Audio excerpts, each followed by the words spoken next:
Welcome once again to our YouTube channel. And with me today is my wife, my beautiful wife, one and only.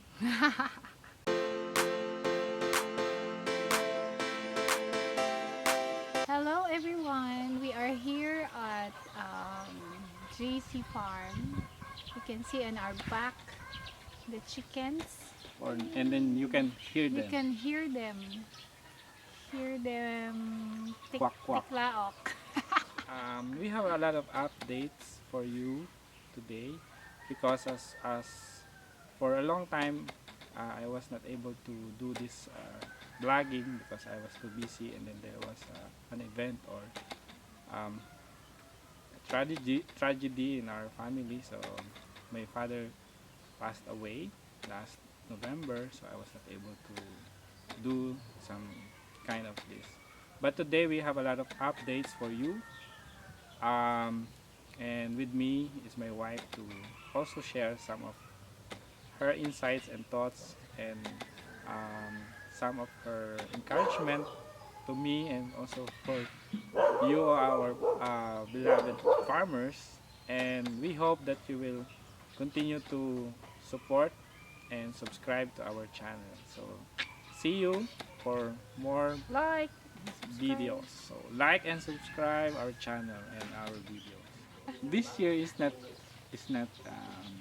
the usual year for everyone, and of course we here in the Philippines, we are in lockdown for almost 9 months already. 9 months, hindi Yes, naman lockdown. starting March, but It's not totally lockdown. yeah, It was but we just the can we start can of travel. the We can travel from our home place in Los Baños to our um, parents' place in the nearby province.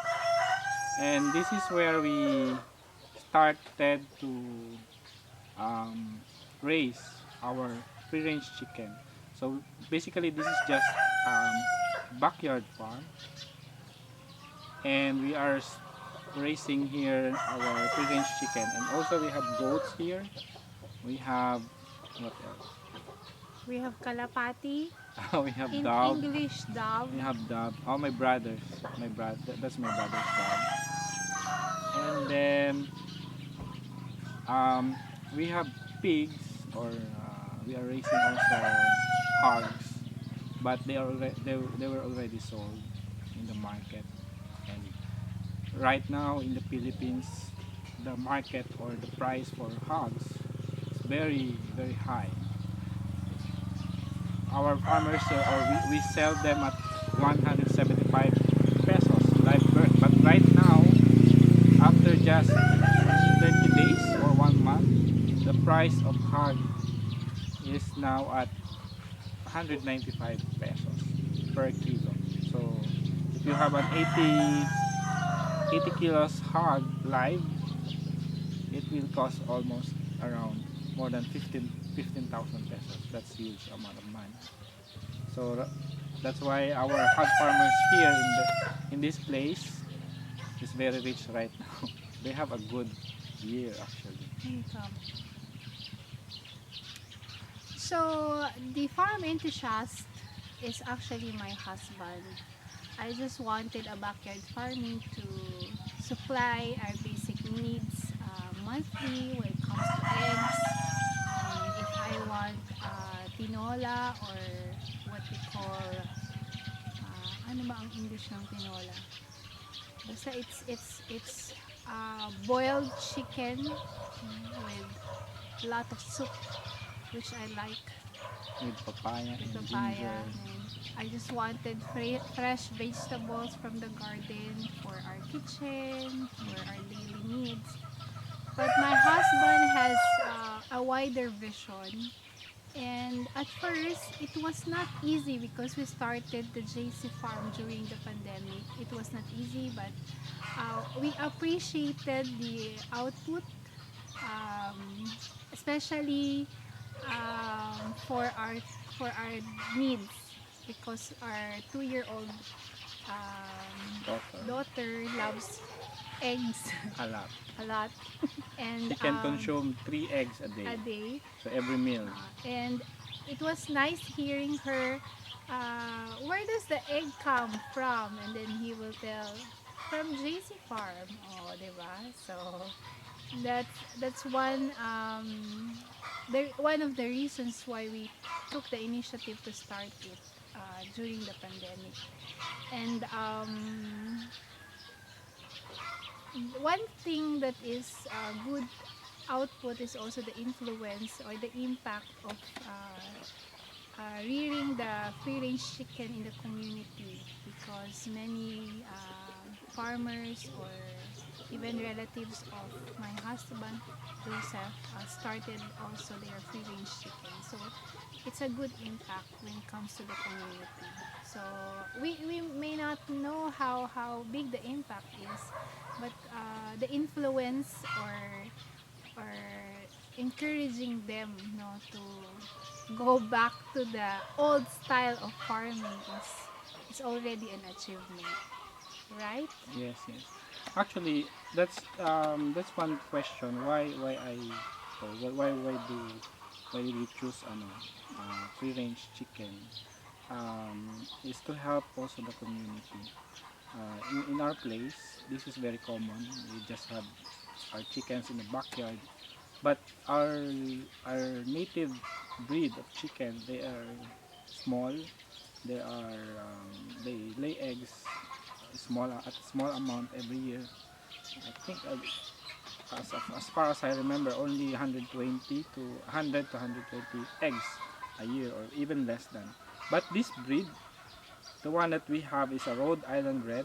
This is a dual type chicken. They are good in egg production and also in meat production. So they can lay eggs at around 280 to 300 eggs a year. So our purpose, or my purpose, is to also engage the community and make them also have profit on their chicken farming, backyard chicken farming. So actually right now the demand is very high. We cannot cope the demand, so I'm helping some of my relatives to also raise that, so that we can meet the demand of chicks. So many people are now wanting or having a desire to also raise their own free range chicken farming backyard, on their backyard.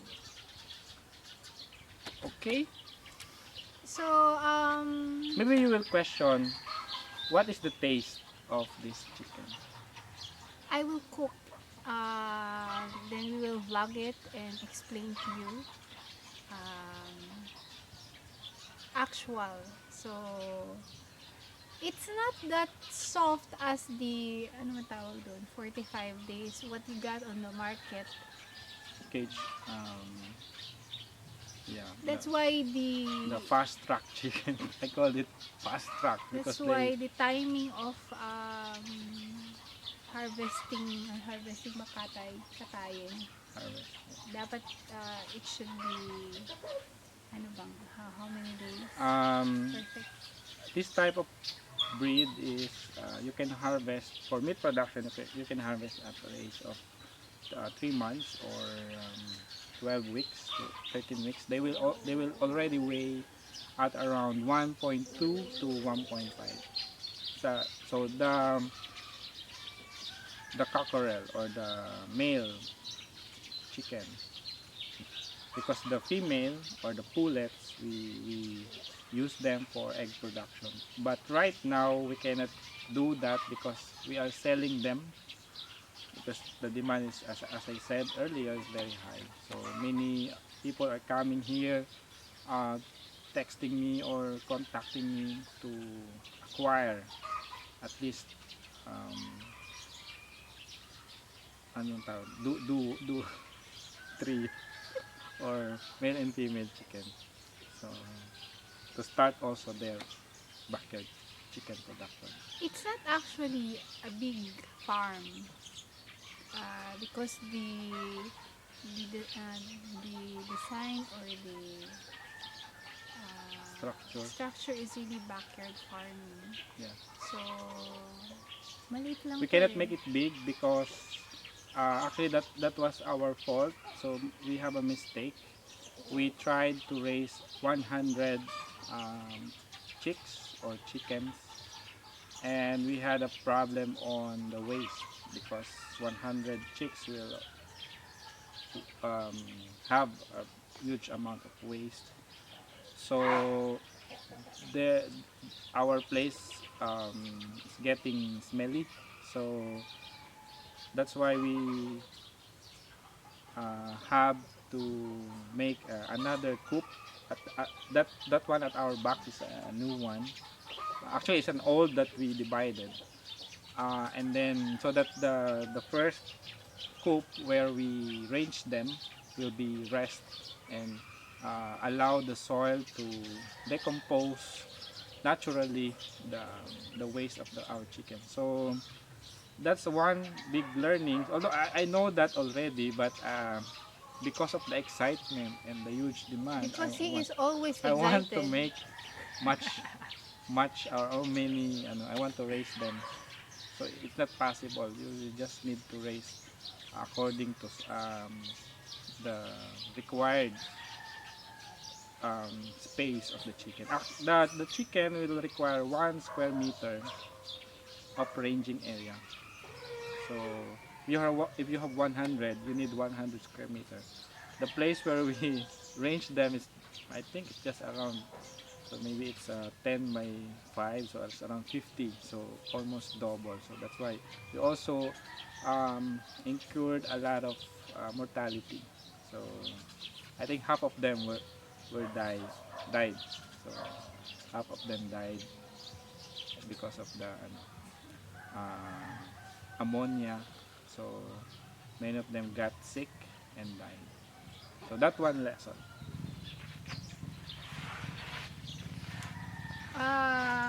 We are actually praying for a closer farm Space area or space that in the place that we are residing, where we are residing now in Manila, because the recent location of Daisy Farm is about It's 3 around hours 2 hours. It's around 80 kilometers away from our where we place. are residing. And he travels a lot, and Not a lot, maybe twice a month because of of the pandemic. so that's the reason why we are praying and also saving for the future farm where it's near in our place. So, do you have anything else? Yeah. And then we have another space or another area where we will be also. I posted that on my first blog. So if you are following our